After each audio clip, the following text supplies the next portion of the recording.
Anak lelaki yang kesurupan ini menjatuhkan mayat kucing yang baru ia penggal dan berlari mengejar temannya untuk dibantai. Saat Pak Lurah memukul beduk, ia merasa suara yang terpantul terdengar aneh. Ketika diperhatikan, ia mendapati darah menetes keluar dari beduk itu. Ia berjalan perlahan untuk memeriksa bagian dalam tong. Alangkah kagetnya ia saat menemukan anak warga yang hilang ada di dalam sana. Melihat Adi yang masih bermain di waktu maghrib, Ayu lantas memanggilnya. Anak itu perlahan berdiri sambil menenteng tubuh kucing yang sudah ia penggal. Ia menatap temannya itu dan tersenyum menyeringai. Dengan sekuat tenaga, ia berlari ke arah anak perempuan itu. Ia berniat membantainya dengan celurit. Si Ayu bukannya mengayuh sepeda, ia malah lari meninggalkan sepeda itu. Ia berteriak meminta tolong pada orang-orang.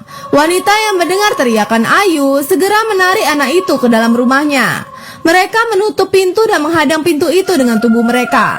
Tapi Adi terus saja mengayunkan celurit ke pintu itu. Wanita itu baru sadar kalau pintu belakang belum terkunci. Tapi belum sempat ia menguncinya, Adi sudah lebih dulu merusak knop pintu. Untungnya sebelum ia melukai Ayu, Pak Satpam datang dan memukul tengkuknya sampai pingsan. Sementara itu, ayahnya Ayu yang sedang khawatir menunggu anaknya pulang di depan rumah, tiba-tiba melihat benda tertutup kain putih di atas dipan. Ia berjalan perlahan ke arah benda itu sambil menyoroti senter. Saat ia membalikkan benda itu, ia mendapati mayat saman yang penuh dengan belatung. Ia spontan berteriak histeris melihat mayat tersebut. Di tempat lain, Adi yang masih kesurupan dipegangi orang-orang dan dibacakan doa oleh Pak Ustadz. Perlahan, kesadaran anak lelaki itu pun kembali pulih. Karena sempat memergoki Karta yang mengintip rumahnya dan menemukan jimat yang lelaki itu letakkan, ayah Adi yakin kalau tragedi yang menimpa anak-anak adalah perbuatan Karta. Melihat jimat tersebut, ayah Ayu lantas ingat jimat yang ia dapati saat pergi ke rumah Saman. Warga yang marah kini berbondong-bondong mendatangi rumah Karta. Mereka menyeret paksa lelaki itu keluar dari rumahnya. Tanpa mendengar penjelasan lelaki itu, para warga serta-merta menggebukinya sampai babak belur. Saat ini, Bu Ningsih mengunjungi rumah Ayu karena anak itu tidak masuk sekolah berhari-hari. Tapi bukannya senang, Ayu malah bergidik ketakutan.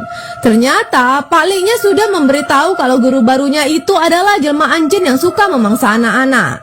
Karena ketakutan, ia menunjukkan jimatnya di hadapan wanita itu. Tapi tidak ada yang terjadi pada wanita itu. Ia mengancam Ayu agar tidak ikut campur pada urusannya, karena anak itu akan mendapat gilirannya juga. Sebelumnya, Saman mati gantung diri setelah dibisiki sesuatu oleh Bu Guru Ningsih. Di saat Karta kecil, ia juga kehilangan satu jarinya karena digigit oleh jin itu. Sejak saat itu, ia selalu ketakutan ketika azan maghrib berkumandang. Kini Adi berada di sungai untuk menyerahkan diri pada jin itu. Ia mulai berjalan mendekati sosok kakek-kakek yang menyeramkan itu. Saat tangannya mau digapai, Karta membakar tempat di mana jin itu bersemayam. Ia lalu mengumandangkan azan di samping kobaran api itu. Seketika, jin itu pun pergi meninggalkan Adi.